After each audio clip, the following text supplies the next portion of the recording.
चंपानगर नाम के गांव में माधव नाम का व्यक्ति पत्नी राधा और बेटे सन्नी के साथ झोपड़ी में जीता था। सन्नी को अच्छे से पढ़ाने के लिए माधव राधा बहुत मेहनत करते थे। एक दिन राधा माधव से, ओ जी, घड़ा काली क्यों है जी? मैंने सुबह ही घड़े में पानी भरा था ना। क्या आपने घड़ा धोते समय पानी बहाया था क्या? अरे भगवान, सुबह खेत जाकर अभी तो आ रहा हूँ मैं। दोपहर का खाना भी खेत में ही खाया था। राधा सन्नी से तब, क्यों रे सन्नी, घड़े में के पानी को तूने ही बर्बाद किया ना? कितनी दूर से पानी लाना पड़ता है, तुम्हें पता है ना? मैंने कुछ नहीं किया माँ। स्कूल से लौट आकर पानी पीने के लिए देखा तो घड़ा खाली था। आप पानी भरना भूल गए होंगे सोचा था। अजीब बात है, ये घड़ा कहीं से भी टूटा हुआ नहीं लग रहा है। शायद तुम भूल गई होगी। राधा, पानी ही तो है ना, मैं जाकर लाऊंगा।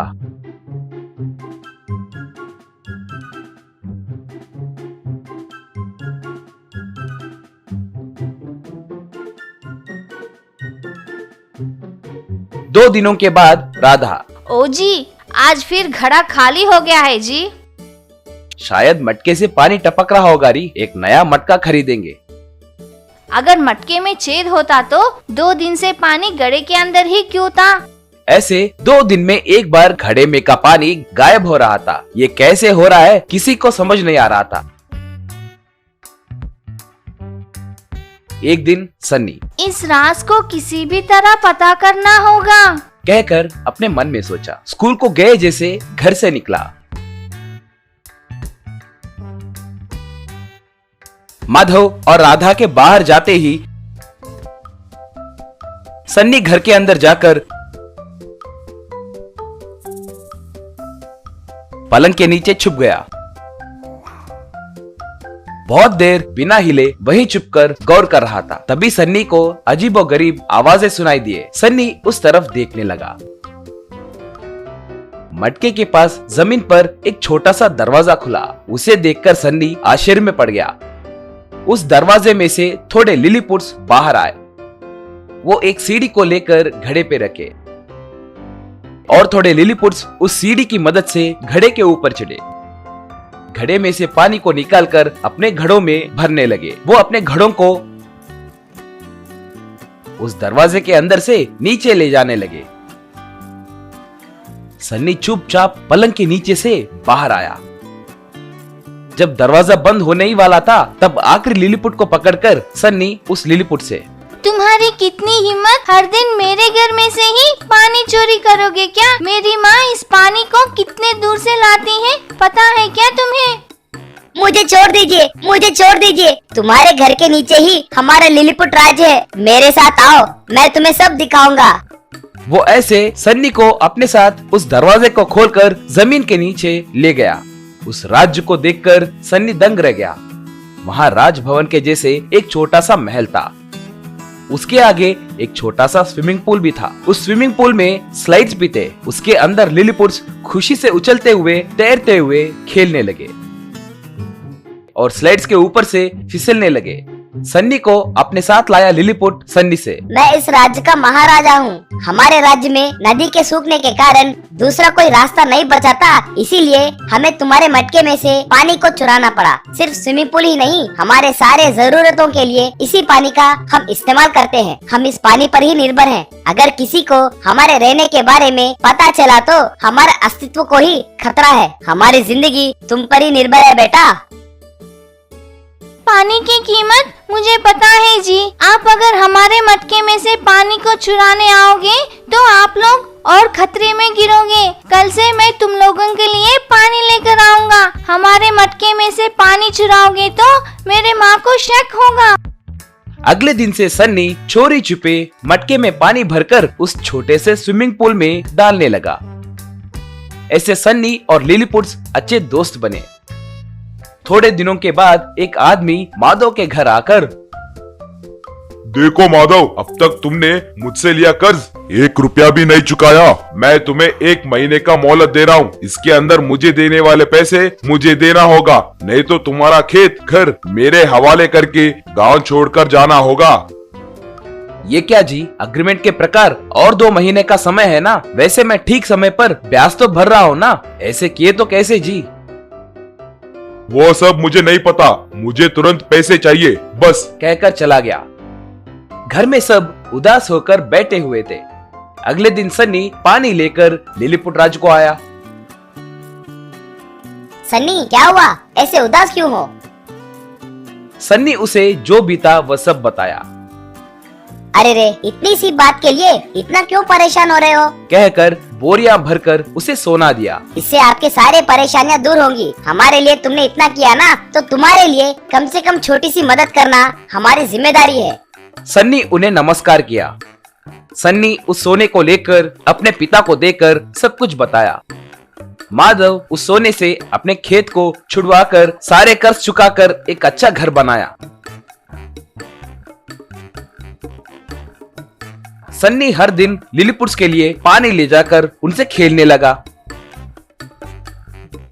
एक गांव में अखिलेश नाम का एक ऑटो ड्राइवर हुआ करता था।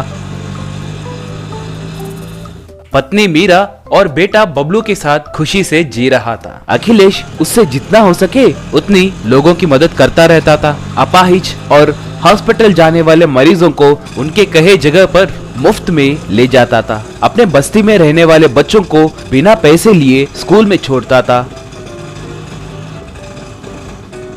एक दिन उसकी पत्नी मीरा, ओ जी, ऐसे बच्चों को यूँ मुफ्त में ले जाने के बजाय वो लोग खुशी से दे रहे पैसों को तो ले सकते हो ना। हमारे पास पुरखों की दी हुई कोई जायदाद भी नहीं है ना। मैं अपने बबलू के साथ बाकी के बच्चों को स्कूल छोड़ रहा हूँ, कोई मेहनत तो नहीं कर रहा हूँ ना, उसके लिए पैसे क्यों लेना। इतनी ज्यादा अच्छाई दिखाओगे तो किसी न किसी दिन भुगतोगे जी, देखते रहिए।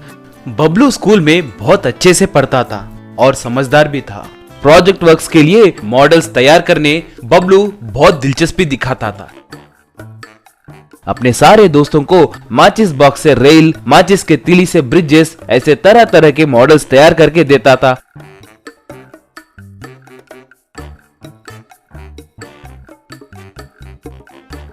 स्कूल में आयोजन करने वाले हर प्रतियोगिताओं में वो ही पहला इनाम जीतता था।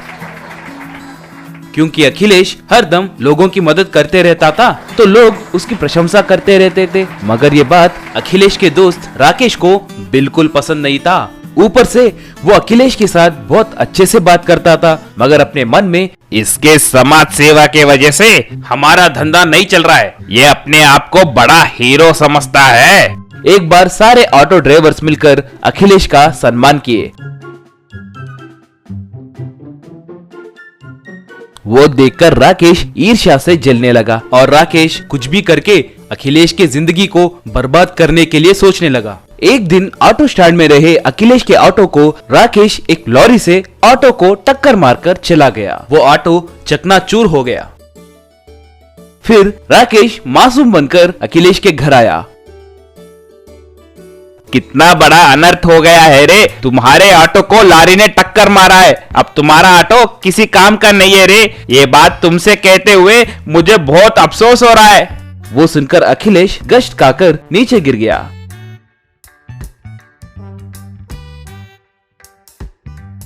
हॉस्पिटल में डॉक्टर अखिलेश की परीक्षा करके, इन्हें ब्रेन स्ट्रोक हुआ है, इलाज के लिए बहुत पैसे खर्च होंगे। भैया मुझे बहुत डर लग रहा है, क्या करूं, कुछ समझ नहीं आ रहा। तुम चिंता मत करो बहन, सारे खर्च मैं देख लूंगा। मगर अपने मन में, इसे अच्छा सबक मिला, अब इसका इलाज करवाकर सबके नजरों में मैं अच्छा आदमी बन जाऊंगा, सोचा। थोड़े दिनों के बाद अखिलेश हॉस्पिटल से डिस्चार्ज हुआ। अपने टूटे हुए ऑटो को देखकर उदास होकर बैठ गया। ऑटो नहीं रहने के कारण उस सदमे के वजह से अखिलेश बिस्तर पकड़ लिया और बबलू स्कूल छोड़कर मैकेनिक शेड में काम करने लगा। ये बात पता करके बस्ती के लोग अखिलेश के पास आकर, तुम हमारे बच्चों को मुफ्त में स्कूल छोड़ देते, तुम्हारे वजह से ही हमारे बच्चे अब स्कूल में पढ़ रहे हैं, तुम्हें इन कठिन परिस्थितियों में हम छोड़कर कैसे जा सकते हैं। बबलू जैसे एक समझदार बच्चे को स्कूल कैसे बंद करवाए, हम सब मिलकर बबलू की स्कूल फीस भरेंगे, फिर कभी भी ऐसे मत करना, कहकर वहां से चले गए। सारे ऑटो ड्राइवर्स मिलकर अखिलेश की मदद करने के लिए राकेश की बहुत प्रशंसा किए। वो देखकर राकेश बहुत गर्व महसूस करने लगा। बबलू फिर से स्कूल में भर्ती हुआ। एक दिन राकेश का बेटा मन्नू बबलू के पास आकर, रे बबलू, तुम तरह तरह के चीजों से हमारे प्रोजेक्ट वर्क्स करके देते थे ना, तो फिर तुम्हारे ऑटो के बॉडी को कैसे बनाए ये क्यों नहीं सोच सकते? बबलू तुरंत अपने ऑटो को मैकेनिक शेड ले गया। छोटे छोटे मरम्मत करके सीमेंट से ऑटो का बॉडी तैयार करना शुरू किया। आखिर में उसे एक सीमेंट ऑटो के जैसे बदल दिया।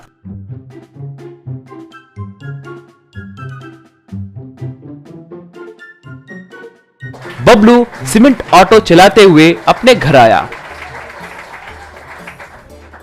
सीमेंट ऑटो को देखते ही अखिलेश की जान में जान आई और वो उठकर खड़ा हो गया। थोड़े दिनों में ही वो पूरी तरह से ठीक हो गया।